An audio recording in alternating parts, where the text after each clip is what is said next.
20 जनवरी 2025 अहमदाबाद में एशिया का सबसे बड़ा कॉन्सर्ट ऑर्गेनाइज हुआ और स्टेज पर था कोल्ड प्ले। 1,34,000 लोग इस हिस्टोरिक मूवमेंट का हिस्सा बने, लेकिन सबसे शॉकिंग बात एक टिकट 35,000 तक की थी। फिर भी सिर्फ 30 मिनट में सारी टिकट सोल्ड आउट हो गई। और मजेदार बात यह है कि 1.5 करोड़ लोग बुक माई शो पर लॉग इन करके टिकट लेने की कोशिश कर रहे थे। Let's turn to India now, where Coldplay is all the rage. मशहूर British rock band cold play आजकल भारत में अपने कॉन्सर्ट्स कर रहा है। पिछले कुछ दिनों में आपने मुंबई और अहमदाबाद में हुए कोल्ड प्ले कॉन्सर्ट की शानदार तस्वीरें देखी हो। The British band is currently playing in Mumbai. Is Taylor Swift coming to India? What's next? You've done Coldplay.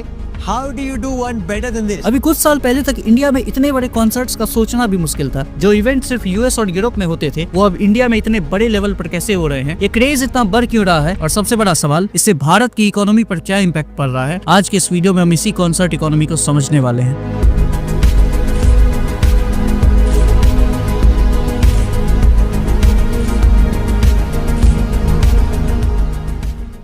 आज के जमाने में भारत में कॉन्सर्ट का क्रेज चारों तरफ दिख रहा है और इसके पीछे एक नाम है।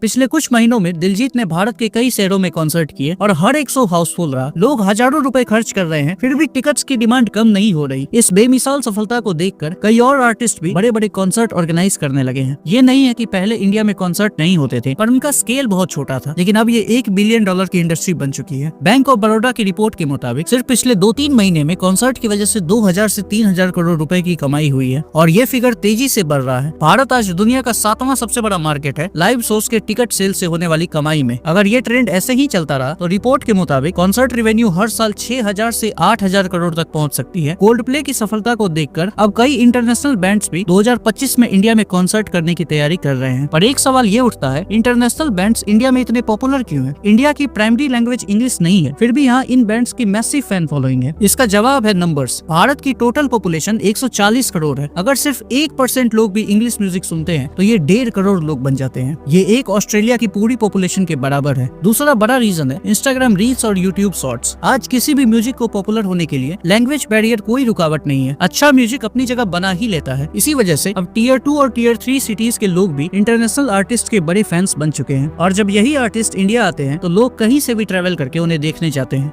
लेकिन एक बड़ा सवाल है, लोग इतने महंगे कॉन्सर्ट के टिकट्स अफोर्ड कैसे कर रहे हैं? इंडिया जहां पर कैपिटा इनकम इतनी कम है, वहां लोग एक कॉन्सर्ट के लिए हजारों रुपए कैसे खर्च कर पा रहे हैं? इसका जवाब है पेंडेमिक के बाद बदली हुई सोच। एक रिपोर्ट के मुताबिक आज की यंग जनरेशन, जिसे जेन जी भी कहा जाता है, वो मटेरियलिस्टिक चीजों से ज्यादा एक्सपीरियंस पर पैसा खर्च करना पसंद करते हैं। अगर इनके पास पैसा हो तो ये लोग एक गाड़ी लेने से ज्यादा एक किसी खूबसूरत जगह घूमना या किसी कॉन्सर्ट का एक्सपीरियंस लेना पसंद करते हैं। उनके लिए कॉन्सर्ट सिर्फ म्यूजिक नहीं बल्कि यादों का एक हिस्सा है। जो लोग कोल्ड प्ले का कॉन्सर्ट अटेंड करके आए हैं, उनके रिएक्शन से ही समझ आता है ये एक्सपीरियंस कितना खास होता है। कॉन्सर्ट सिर्फ म्यूजिक लवर्स के लिए नहीं बल्कि इकोनॉमी के लिए भी गेम चेंजर है। जब एक बड़ा कॉन्सर्ट होता है तो पूरे शहर को फायदा होता है। सरकार को टैक्स रेवेन्यू मिलता है, लोकल बिजनेस जैसे होटल, रेस्टोरेंट, ट्रांसपोर्ट सर्विस की बम्पर कमाई होती है। ये सिर्फ भारत तक सीमित नहीं है, ये दुनिया भर में दिख रहा है, specially with Taylor Swift. Taylor Swift दुनिया की सबसे बड़ी पॉप आर्टिस्ट में से एक है। जब उनका कॉन्सर्ट होता है तो पूरे शहर की जीडीपी बढ़ जाती है। जैसे वैंकूवर में टेलर स्विफ्ट के कॉन्सर्ट से शहर को $157 मिलियन का फायदा हुआ। यूएसए में उनके कॉन्सर्ट की वजह से $5 बिलियन की इकोनॉमी जनरेट हुई। इसीलिए टेलर स्विफ्ट को द वॉकिंग जीडीपी भी कहा जा रहा है।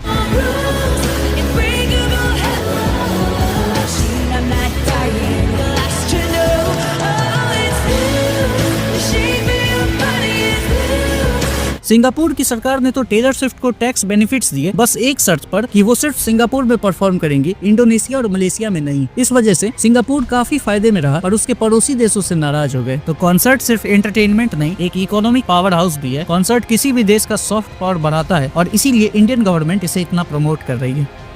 उम्मीद करते हैं आपको ये वीडियो इंटरेस्टिंग लगा होगा। यहाँ तक इस वीडियो को देखने के लिए बहुत बहुत धन्यवाद।